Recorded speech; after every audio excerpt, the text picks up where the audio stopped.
세상에 떠도는 기묘한 괴담들. 첫 번째 이야기. 부산의 귀신 나오는 아파트에서 실제로 겪었던 실화괴담. 나는 중2 겨울방학 때 아파트로 이사를 가게 되었습니다. 부산의 어느 작은 바다 근처 일제식 건물에서 살다가 처음으로 아파트라는 곳으로 이사를 가게 되었습니다. 물론 정들었던 곳이었지만 아파트라는 무지 좋아 보이는 곳에서 살게 되어 기분이 좋았습니다. 하필 제일 추운 날 이사를 가게 되었습니다. 어머니께서 그날 그러셨던 것 같습니다. 이날 이사를 하게 되면 잡귀나 귀신이 안 따라온다고 합니다. 난 안 믿었습니다. 외가는 불교였고 친가는 무교여서 더구나 종교는 따분해서입니다. 새벽에 이삿짐을 꾸리고 아파트로 이사를 갔습니다. 첫째 날입니다. 나에겐 처음으로 내 방이라는 개념의 공간이 생겼습니다. 너무 좋았습니다. 침대도 새 것이었고 책상도 새 것입니다. 모든 것이 새 것들인 내 방입니다. 짐을 다 풀진 못했지만 돌아가신 친할아버지가 남기신 소중한 구식함에는 책상 맨 안쪽에다 놔두었습니다. 그렇게 내 방을 정리하다가 하루가 지났고 겨울이라 추웠던 나는 바닥에 이불을 깔고 잠을 청했습니다. 첫째 날이 지나자 몸이 차고 으슬으슬 추웠습니다. 감기 몸살 초기 같아 감기약을 먹고 둘째 날을 보냈습니다. 두 번째 날입니다. 나의 악몽이 시작되었습니다.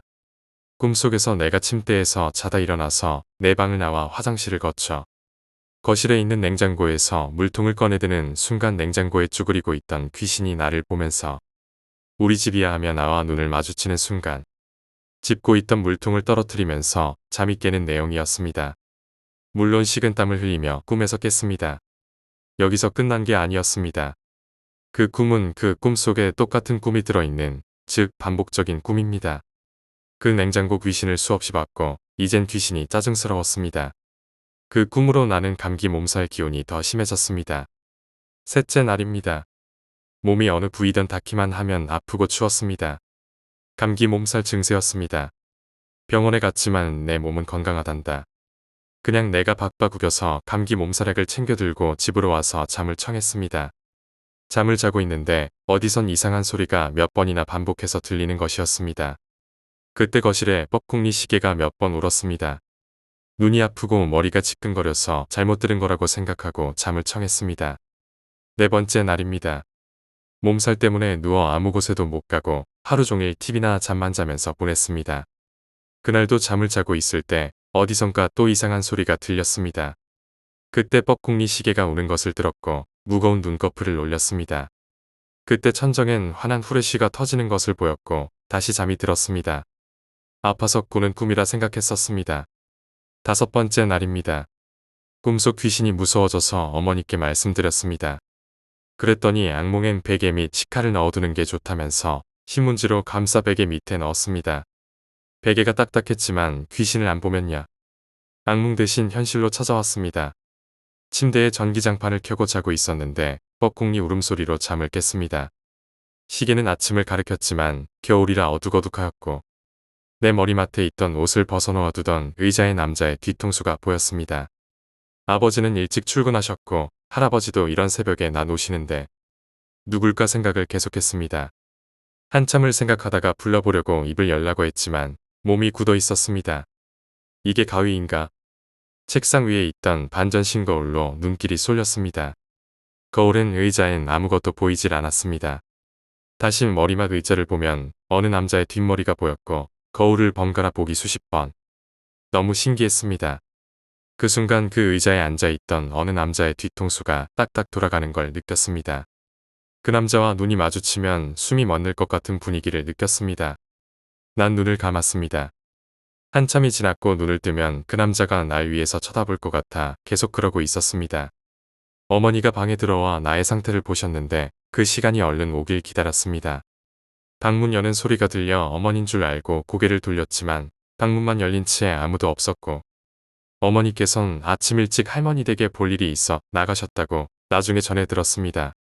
이 이야기는 할머니께 했더니 침대 머리맡 방향이 시체가 눕는 방향이라 귀신이 보이는 거라 해서 머리를 완전 180도 바꾸어서 자게 되었습니다.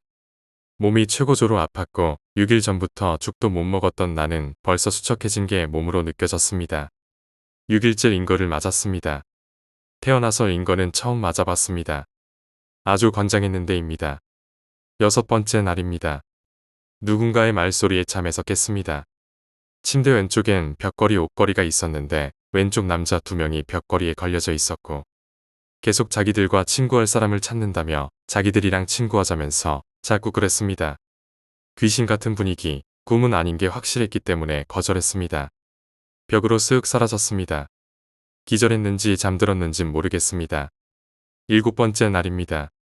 책이 한 권씩 바닥에 떨어졌고 떨어질 때마다 웃음소리가 들렸는데 내일 아침에 내가 눈을 뜰 수 있을까 하는 생각도 했습니다. 8번째 날입니다. 어머니께서 이름을 바꾸셨단다.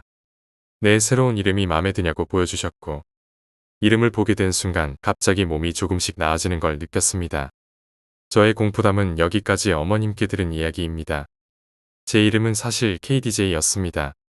이 이름은 출생신고 때 딴 사람과 제 이름이 바뀌어서 본래의 제 이름을 쓰진 못했고 등록된 이름 KDJ를 15년간 썼습니다. 그 이름을 쓰는 사람은 나와 이름이 바뀌었을 때 죽은 사람이었습니다. 난 죽은 사람의 이름을 쓰고 있었습니다. 어머님께서 자주 다니는 철학관에 가셨다고 했습니다. 이사를 해서 부적을 쓰시러 가셨다고 하셨습니다. 들어가자마자 거기에 계신 분이 애 이름이 이상해 이러셨다고 했습니다. 워낙 불교신자이셔서 제 이름을 바꾸기로 바로 마음먹으셨다고 하셨습니다. 그날 바로 이름을 지어 이름 바꾸는 재판을 하셨다고 하더군요.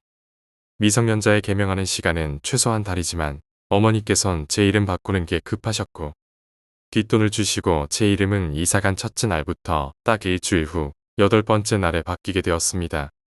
이름이 바뀌게 되고 나자 다시 살이 붙더니 지금은 완전 왕허벅지가 되었습니다. 2번째 이야기, 저승사자에 관한 이야기들. 저는 초등학교 1학년 때였습니다. 새벽 3시경 주무시던 할아버지께서 일어나셔서 할머니를 마구 흔들어 깨우셨습니다. 할머니는 일어나셔서 이 양반은 왜 일어나 싶었습니다. 나 10시까지 약속이 있네. 준비 좀 해줘. 이렇게 말씀하셨습니다. 할머니 머리에 순간 스쳐가는 것이 이 양반 저승사자가 데리러 오는구나 하셨습니다. 정말 찰나에 그런 생각이 드셨습니다. 꼭두 새벽에 작은 엄마께서 쿵쿵쿵 문을 두드리셨습니다. 깊이 잠든 우리 식구가 전화벨 소리도 못 들은 거죠. 할아버지께서 돌아가실 것 같다며 급히 새벽에 찾아오신 거죠. 눈앞이 캄캄하고 나를 그렇게 이뻐해 주시던 할아버지의 부재가 실감나지 않을 것 같았습니다. 할아버지는 허공만 바라보며 무언가와 눈을 마주치시고는 숨조차 쉬기 힘든 듯 말씀하셨습니다. 알아듣기 힘들었지만 울면서 들었습니다. 공부 열심히 하고 잘 지내라고 하셨습니다. 아침 10시. 할아버지는 그렇게 돌아가셨습니다. 약속된 시간이 다 되었던 거죠. 그리고 1년쯤 뒤에 방학 때쯤 서울 고모댁에 놀러가서 잠깐 잠이 들었는데 저쪽 건너편 방에서 누가 저를 향해 오더라고요. 사촌 오빠인가 싶었는데 할아버지더라고요. 할아버지가 저한테 다가와서 쓰다듬으시더라고요. 그러다 잠이 깼어요. 참 생생했습니다. 무섭기도 하고 슬프기도 했습니다. 그리고 때는 2001년 겨울입니다. 엄마가 늦잠을 주무시는데 누가 대문을 세게 막 두드리더랍니다. 엄마 이름을 애타게 부르시면서 깜짝 놀라서 일어나 보니 외할아버지였습니다. 섬에 계셔야 할 할아버지께서 갑작스럽게 방문하셨으니 너무 놀라셨던 엄마는 맨발로 뛰쳐나가서 대문을 열었습니다. 근데 아무도 없었습니다. 그렇게 우렁차게 대문을 두들기며 불렀으면서도 엄마는 내가 너무 생생한 꿈을 꾸었나 보다 하셨습니다. 근데 그날 밤 우리는 외할아버지의 임종 소식을 들었습니다. 뭐 지병도 없었고 늘 건강하시긴 했지만 술을 참 좋아하시는 호탕한 분이셨죠. 갑작스런 소식에 엄마는 정신을 놓으셨죠. 느닷없이 큰아들이 보고 싶다며 할아버지는 할머니한테 말씀도 없이 혼자 부천에 가셨습니다. 삼촌네도 갑작스럽게 전화도 없이 오신 할아버지를 보고 놀랐고요. 평소와는 조금 다른 모습을 보이는 할아버지가 이상하게도 느껴졌고요.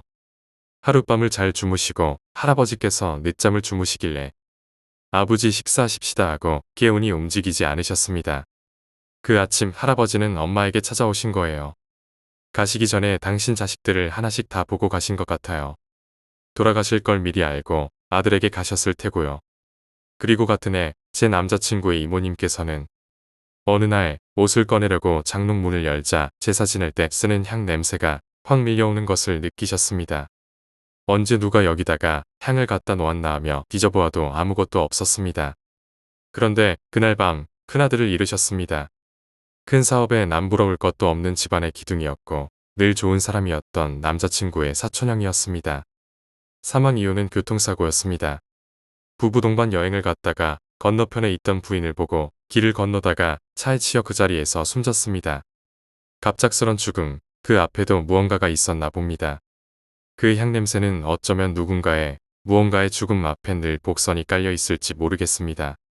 꿈에서라도 현실에서라도 이승의 사람을 저승으로 데려가기 전에 저승사자가 알리는 무언가가 있을 것입니다. 세 번째 이야기, 할머니는 무당이다. 저희 할머니는 유명한 무당은 아니시지만 그쪽 일을 하시는 분입니다. 제가 태어난 날은 1983년 10월 3일 개천절에 태어났습니다. 그날 할머니께서 병원에서 통곡을 하셨습니다. 아이고 내 손주 태어나자마자 저 세상 가면 어떡하냐. 하루만 늦게 납치하시며 통곡하셨습니다. 아버지께서 무슨 일이냐고 물으셨을 때 할머니는 개천절에 태어나 단골의 영역에 영향을 받아 귀신들이 주위를 배회하고 있다고 하셨습니다. 그래서 저는 태어나자마자 건강이 좋지 않아 벤틸레이터에 의지해 겨우 목숨을 건졌습니다. 할머니의 말씀에 따르면 저는 태어나면서부터 영적으로 눈을 뜬 아이였습니다. 그런 저를 보면 평범하게 보면 귀신 시인 아이쯤 됩니다. 어쨌든 병원에서는 겨우 목숨을 건져서 집에 왔지만 젖도 잘 먹지 않고 울지도 않았다고 합니다. 그래서 할머니는 잘 아시는 무당분과 함께 일주일 내내 구슬했습니다. 그 후로 1살부터 거의 3살 때까지 할머니 집에서 살았고 천수경과 반야심경을 매일 듣고 외웠습니다. 말을 시작하고 나서는 엄마가 집안일을 하시고 저는 혼자 놀고 있을 때 어디선가 이야기하는 소리가 들렸습니다. 엄마는 제가 누구와 이야기하는지 보고 계셨습니다. 그 당시는 귀신이 무서우셨지만 지금은 엄마도 괜찮아지셨습니다. 초등학교 5학년 때 저는 귀신이 무엇인지 처음 알게 되었습니다. 친구들과 길을 가다 다리가 없는 아저씨를 보고 저 아저씨 다리 없다 하며 이야기했는데 친구는 어리둥절해 했습니다. 그때부터 귀신이 보이기 시작했고 그로 인해 많은 충격을 받았습니다. 중학교 때는 학교도 자주 가지 않고 방황했습니다. 다른 아이들과 어울리지 못했고 이상한 소리를 하면 사람들은 간질병이라거나 귀신씨였다고 했습니다. 그 당시 자살 생각도 많이 했습니다. 하지만 지금은 수원으로 이사 오면서 많은 사람들이 저를 이해해 주었고 행복합니다. 여자친구도 있고 지금은 귀신이 무섭지 않지만 갑자기 보이면 여전히 놀랍니다. 중학교 때 추석에 시골에 내려갔습니다. 새벽 1시쯤 누가 문을 두드려서 나가보니 삼촌이 오셨습니다. 하지만 삼촌 등에 소복 입은 여자가 엎여 있었습니다. 핏기 없는 얼굴로 삼촌 등에 엎여서 희죽희죽 웃고 있던 여자를 보고 할머니에게 말씀드렸습니다. 할머니 삼촌 등에 저거. 할머니는 안다, 다 보인다 하시며 그 여자에게 욕을 하기 시작하셨습니다. 진짜 욕이란 욕은 다 퍼부으셨습니다. 삼촌은 어리둥절해 하시며 어머니 왜 그러냐고 하셨고 가족들도 모두 깨어나 마당으로 나왔습니다. 할머니는 부엌에서 식칼과 소금을 가지고 나와 삼촌에게 막 뿌리며 계속 욕을 퍼부으셨습니다. 이후 대문 앞에 식칼을 꽂아두시고는 무언가를 중얼거리며 문을 잠그셨습니다. 그리고는 잘못하면 전현이 사람 잡겠다 라고만 하셨습니다. 다들 들어가 자라고 하시며 저는 할머니 옆에서 잤습니다.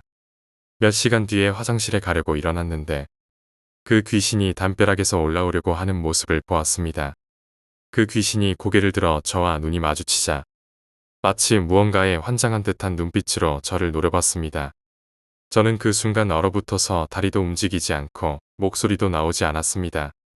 하지만 어떤 용기에서인지 모르겠지만 제가 아닌 것 같았습니다. 그 귀신을 노려보며 고래고래 소리를 질렀습니다. 꺼져라, 미친년아, 삼촌한테서 떨어져라. 후회하기 전에 꺼져라. 그 소리에 가족들이 다시 깨어나 마당으로 나왔습니다.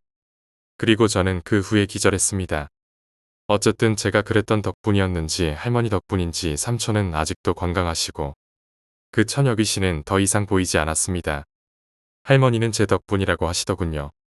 다음날 할머니에게 왜 그런 거냐고 여쭈어 보았더니 그년이 처녀 귀신인데 시집을 못 가서 총각인 삼촌 등에 엎여서 안 떨어지려고 했었다.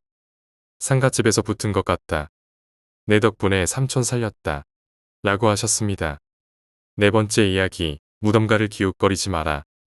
아빠 직업이 군인이시다 보니 이사를 자주 가게 되었습니다. 초등학교 때만 해도 1년에 한 번씩 이사를 가는 꼴이었습니다. 하여간 남양주에서 초등학교를 졸업하고 다시 이사를 가게 되었습니다. 다시 간 곳은 파주의 군인 아파트였는데 내 또래 아이들이 많았습니다. 그곳에서 승열이란 아이와 처음 만나게 되었습니다. 성격도 비슷하고 좋아하는 것도 비슷해서 쉽게 친구가 될 수 있었습니다. 그렇게 몇 주가 지나고 녀석이 나에게 자전거를 타고 뒷산 산책로에서 놀자고 했습니다. 아파트 앞에는 주차된 차가 많아 제대로 놀 수 없었고 산책로에는 보도블록을 깔아 놓았기 때문에 더 재미있게 놀 수 있었습니다. 그래서 녀석을 따라 자전거를 타던 중 녀석이 저쪽에 가면 무덤 2개가 있다고 했습니다. 그쪽으로 가자고 하자 무서워서 안 간다고 하기가 좀 쪽팔려서 쾌히 승낙했습니다. 그런데 무덤으로 가기 전에 미끄러졌는지 무언가가 있었는지는 모르겠지만 자전거가 덜컹하면서 떴고 우리는 산속에서 그대로 굴렀습니다. 우리는 산을 순찰 돌던 아저씨에게 업혀왔고 자전거는 어차피 망가진 것이라 냅두기로 했습니다. 문제는 그 다음날 아침부터 시작되었습니다. 한쪽 눈이 흐릿해지고 따끔거렸습니다. 산속에서 놀았기 때문에 눈병인가 싶었지만 병원에서는 아무 이상 없다고 단지 주사와 안약만 주었습니다. 며칠을 투약해도 호전되지 않았던 눈이 몇 주가 지나자 자연스레 나아졌습니다. 승열이 녀석에게 눈이 다 나았다고 이야기하려고 녀석네 집에 갔습니다. 초인종을 누르고 문이 열리는 순간 녀석의 어머니가 나왔는데 뒤에 누군가 엎인 것 같았습니다. 아줌마, 승열이 어디 아파요? 무슨 소리니? 그 소리를 듣는 순간 뒤에 엎인 사람이 없어졌습니다. 나는 아직 눈이 완전히 나은 게 아니라고 생각했습니다. 승열이 녀석은 학원에 갔다고 해서 그냥 돌아왔습니다. 그 다음날 학교에 갔다 온 나는 내 방에 들어갔습니다. 근데 책상 위에 노트나 책이나 연필꽂이나 스탠드의 위치가 바뀌어 있었습니다.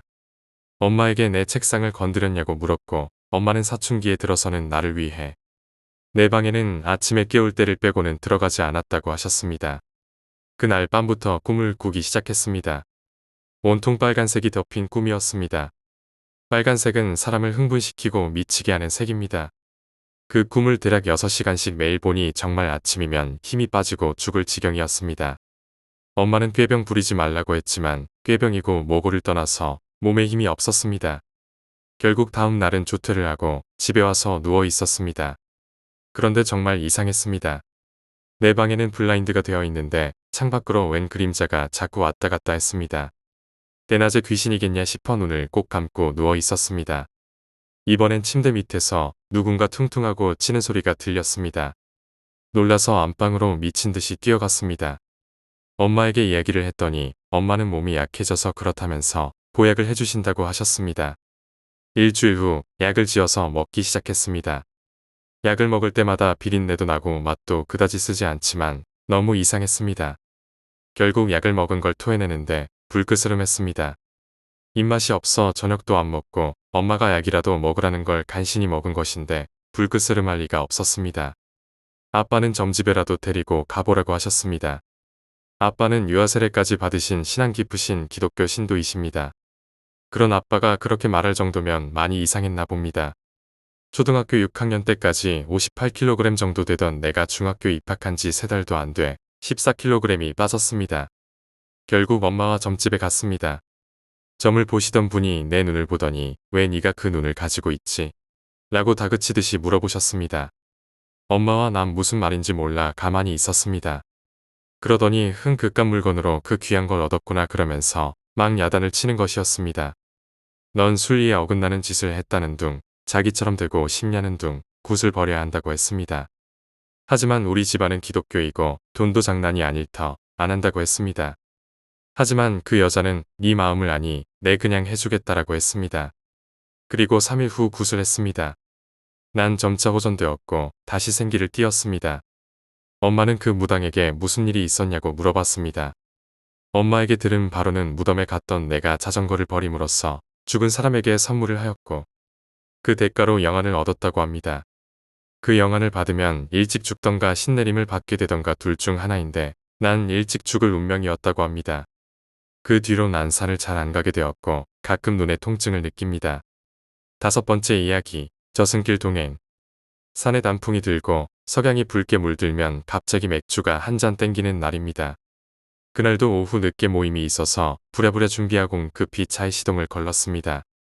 가로수들이 정말 멋진 길, 라디오에서 들리는 감미로운 음악입니다. 정말 오늘 모임이 기대되는 날이었습니다. 얼마쯤 왔을까 라디오에 문제가 생겼는지 들렸다 말았다 했습니다. 아직 제천까지 가려면 30분 정도 더 가야 하는데 조용한 것을 싫어하는 성격이라 껐다 켰다를 반복했습니다. 아, 잘 나옵니다. 몇 분 지났을까? 라디오에서 이상한 음악이 흘러나왔습니다. 또 말썽이라고 생각한 나는 껐다 키려고 손가락을 가져다 댔는데 꺼져 있었습니다. 이상한 기분으로 모임 장소까지 도달하고 술이 들어가고 분위기는 무르익고 시계 바늘은 9시 20분 정도를 가리키고 있었습니다. 시간도 시간이니만큼 노래방 한번 가야지. 좋죠. 총 17명이 모인 모임입니다. 단체로 노래방을 간다고 생각해보세요. 얼마나 북적거리겠습니까? 방을 2개로 나눠서 들어갔습니다. 한참 신나게 노래를 부르는데 내 차례였을 것입니다. 내가 선택한 곡은 비창입니다. 노래라면 자신 있었습니다. 사람들의 반응에 아주 흡족해하면서 클라이막스 때 일이 터졌습니다. 노래방에 있던 사람들은 비명을 지르며 도망쳤고 나 또한 그 분위기에 비명을 지르며 도망쳤습니다. 밖으로 나와 숨을 헉덕이는 사람들에게 나는 무슨 일인지 물어보았습니다. 나도 내가 왜 도망쳤고 사람들은 왜 그렇게 두려워하며 비명을 지르고 급히 뛰쳐나왔는지 몰랐기 때문입니다. 동진 씨, 정말 왜 나왔는지 몰라서 물어. 형, 나는 그냥 다 도망 나오길래 나온 건데. 이야기를 듣고는 정말 온몸에 소름이 돋았습니다. 한참 클라이막스 부분입니다. 이 부분에서 날카로운 여자 비명소리가 들렸다고 합니다. 동시에 내 옆에서 노래를 부르던 여자. 다들 술이 얼큰한 상태라 잘은 못 봐서 모르겠지만 다들 사람이 아니란 것을 직감으로 알았다고 합니다. 숨을 돌리곤 다들 헛것을 본 거라고 애써 부정하면서 어설픈 웃음을 터뜨릴 때 마침 분위기도 좋은데 우리 이대로 어디 흉가체험이라도 갈까? 민석 형이 흉가체험을 가자고 했습니다. 다들 내일 쉴 거 아냐? 명목상 우리도 흉가체험 모임 아니었어? 제천의 유명한 흉가라고 하면 단연 늘봉갈비입니다. 정말 가기 싫다고 똑부러지게 말했지만 억지로 끌려왔습니다. 여성 회원 5명이 모임에 참석했었는데 다들 들어갈 분위기입니다. 또 지는 것을 싫어하고 이 정도 인원이 가는데 뭔 일이야 있겠느냐 하는 기분에 보기에도 기분 나쁜 이곳에 발길을 올렸습니다. 들어가자마자 보이는 대문입니다. 많은 사람들이 왔다 간 것 같은 자국들이 가득했습니다. 이미 많은 정보가 흘러있는 늘봉갈비입니다. 전신줄을 타고 흘러들어온 자폰들이 모여 사는 곳이라 그랬었나. 갑자기 소름이 돋았습니다. 못 들어가겠더라. 자존심이고 뭐고 없었습니다. 배가 아파서 먼저 들어가세요. 조용히 차 안에서 이 일의 주동자 민석형과 수다 떨고 있을 무렵입니다. 비명 소리. 안에 들어간 사람들입니다. 동시에 달려들어갔습니다. 손전등을 켜고 급한 마음에 달려들어갔지만 한 번도 와본 적이 없던 터라 안에서 헤매일 몇 분입니다. 쓰러져 있는 여성 회원 2명을 발견했습니다. 민석형과 들추업고 나왔는데 꼴이 말이 아니었습니다. 조심히 차에 눕혔고 깨어나길 기다렸습니다. 다들 어디 간 거야? 그때 갑자기 생각나는 사람이 있었습니다. 떨리는 손으로 급히 전화한 녀석은 서영이었습니다. 그래서 지금 나머지 사람들이 안 보인다고. 응, 2명은 쓰러진 채로 찾았는데 나머지 사람들은 못 찾았어. 내가 그런데 가지 말라고 안 했냐? 그 녀석들이랑 우리는 사는 이유, 존재, 거리감이 틀리다고 말 안 했냐? 매번 모를 소리만 하던 녀석이 그렇게 말하니 정말 무서웠습니다. 그 녀석들이라니. 아마 거기 위치가 그 집 뒤로 산이 있지 않냐? 문득 뒤를 돌아보니 산이 하나 보입니다. 그 집 뒤로는 안길을 쭉 따라가봐. 대신 모른 척하는 거 알지? 내가 준 그 물건 가지고 있냐? 응, 지갑에 있어. 지갑을 꺼내 들었습니다. 그리고 손에 꼭 쥐고 갔습니다.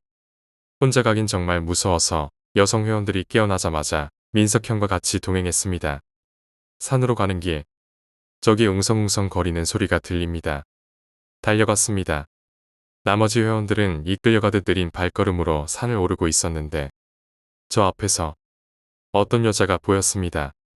사람들을 한 명 한 명 가지 못하게 막는 것은 도무지 벅찬 일이었습니다. 아까부터 소름이 계속 돋았고 찌릿찌릿한 느낌과 털들은 이미 다 써버렸습니다.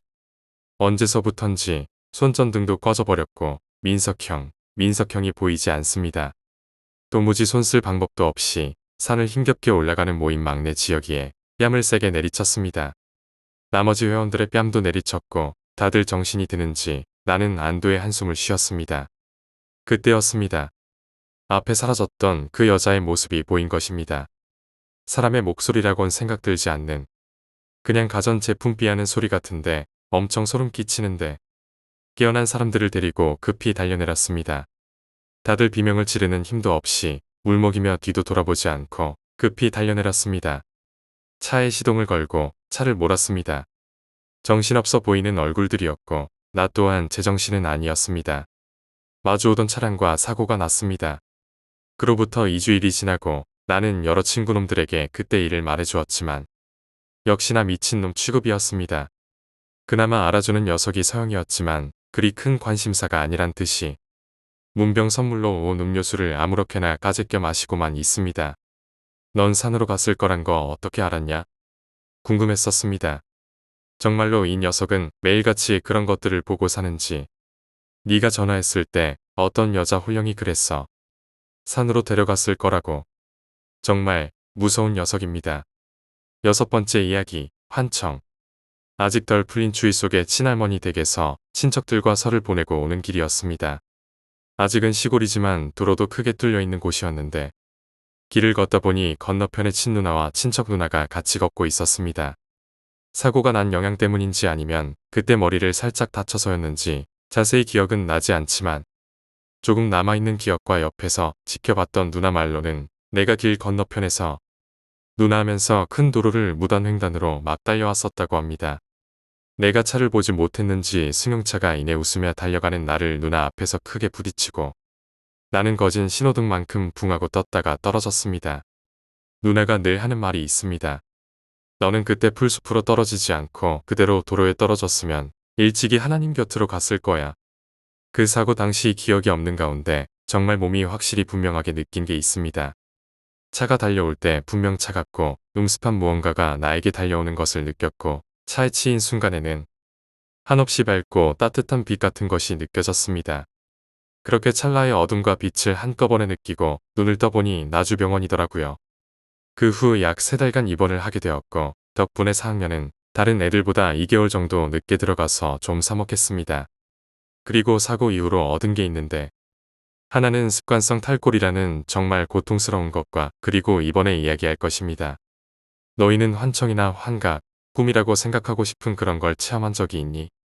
한 번은 사고 있고 나서 1~2달 정도 됐을 때였나요? 내 방은 주방과 연결돼 있었습니다. 그리고 주방을 건너 안방이 있고 그 앞엔 누나와 동생 방이 있었습니다. 하고 싶은 말은 내 방엔 나 혼자 있었다는 거예요. 그리고 바로 옆에 훤하게 보이는 주방도 있었습니다. 한참 잠을 자려고 누워서 이런저런 생각을 하고 있었는데 딸그락이라는 소리가 나더라고요. 분명 주방은 아무도 없고 불도 다 꺼져 있었는데 무서운 마음에 혼자서 그냥 쌓여있는 그릇들이 조금 움직여서 나온 소리라고만 생각하고 달래며 어린 마음의 눈을 꼭 감고 잠을 청했습니다. 그런데 자려고 하면 더 잠이 안 오는 거. 다들 그러지요. 무서운 생각이 더해지니까 더욱 잠이 안 와요. 그런데 또 딸그락딸그락 하는 소리가 나는 거였어요. 정말 이때는 눈물이 질끔 나오고 눈을 뜨는 것조차 무서워지더라고요. 그리고 한참 동안 또 아무 소리가 나지 않길래 살며시 눈을 떠봤는데 역시 주방엔 아무도 없었어요. 속으로 그럼 그렇지 라는 생각을 하며 다시 자려고 눈을 감았는데 이번엔 딸그락이라는 소리가 더욱더 크고 요란하게 들리고 그뿐 아니라 여자 웃는 소리까지 크게 들리더라고요. 나는 정말 그대로 의식이 캄캄해지는 것 같은 느낌이 들면서 의식이 사라졌고 아침이 돼서야 언제 그랬냐는 듯 눈을 떴어요. 정말 등과 옷은 땀으로 축축히 젖어 있었어요. 내가 들었던 건 꿈이었을까? 그렇게 생각하고 싶지만 그 소리가 너무 생생하다는 게 너무나도 무서웠어요. 그런 일이 있고 나서 자주 비슷한 체험을 했었는데 또 어느 날은 정말 평생 가야 한번 겪기 힘든 경험을 했어요. 유체이탈이라는 걸 해봤습니다. 그날은 동생과 함께 내 방에서 같이 자고 있었는데 나하고 동생이 그때 뭔가를 잘못했었나 봐요. 저녁에 지금 느낌엔 술에 취한 것 같은 그런 느낌이었는데 나는 눈을 감고 있었고 아버지가 회초리를 들고 동생하고 나한테 막 뭐라고 하는 거예요. 그러다 아버지께서 말씀하시다 회초리로 내 허벅지를 한 대 때렸습니다. 얻는데 그때 놀래서 눈을 뜨게 됐어요. 근데 말이에요. 내 옆에 나하고 똑같은 녀석이 앉아서 꾸벅꾸벅 졸고 있는 거예요. 그 후로는 아무 기억이 없어요. 그리고 아침에 일어나서 어제 일이 생각났는데 꿈이라고 생각하고 허벅지를 봤는데 회초리 자국이 그대로 있었어요. 그때가 내 인생 처음이자 마지막으로 위치이탈이라는 걸 해본 것 같아요. 그리고 마지막으로 말할 경험은 정말 생각하기도 싫어요. 지금까지 말한 건 정말 아주 사소한 것이라는 생각이 들 정도로 끔찍해요. 이번 체험은 중학교 2학년 때 이야기인데 새벽 2시 정도였나요? 학교가 끝나고 학원을 다녀오고 복습을 하면서 책상에 앉아 공부를 하고 있었는데 그런 거 있잖아요. 방불은 다 꺼놔서 캄캄한데 딱 내 책상 불만 켜놓고 있어서 시선이 자꾸 내가 앉아있는 책상. 그리고 내 뒤통수에서 싸하게 느껴졌어요. 그냥 추운기가 있는 것처럼 소름이 확 돋았어요. 뭐 별거 아니겠지 하고 계속 공부를 하고 있는데 이번엔 그냥 춥기만 한 게 아니고 오들오들 떨리더라고요. 그리고 어느새 등하고 이마에 식은 땀이 배어 나오기 시작했어요. 이 정도가 되니까 전의 경험들이 생각나면서 괜시리 무서워서 얼른 침대로 들어가 자려고 누웠는데 역시나 이번에도 환청이 들렸습니다.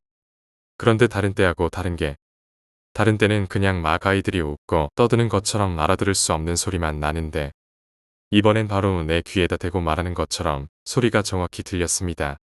차라리 알아듣지 못할 소리라면 두려움이 덜할 텐데 정말 미쳐버리는 줄 알았습니다. 이번에도 여자들이었는데 여러 명이 아니라 2명 정도였던 것 같습니다. 정말 내가 들은 게 확실한 건지는 모르겠는데 한 여자가 애는 정말 즐기다 라고 하는 소리가 정확히 들렸고 이어 다른 여자가 와 대화가 오갔는데 대충 이런 내용으로 기억하고 있습니다. 그러게 이 녀석 운도 좋지. 그때 하필 그분이 지나가다 재수 좋게 다시 집어넣어가지고 그나저나 이 녀석 어떻게 하지? 그냥 다른 놈 찾아볼까?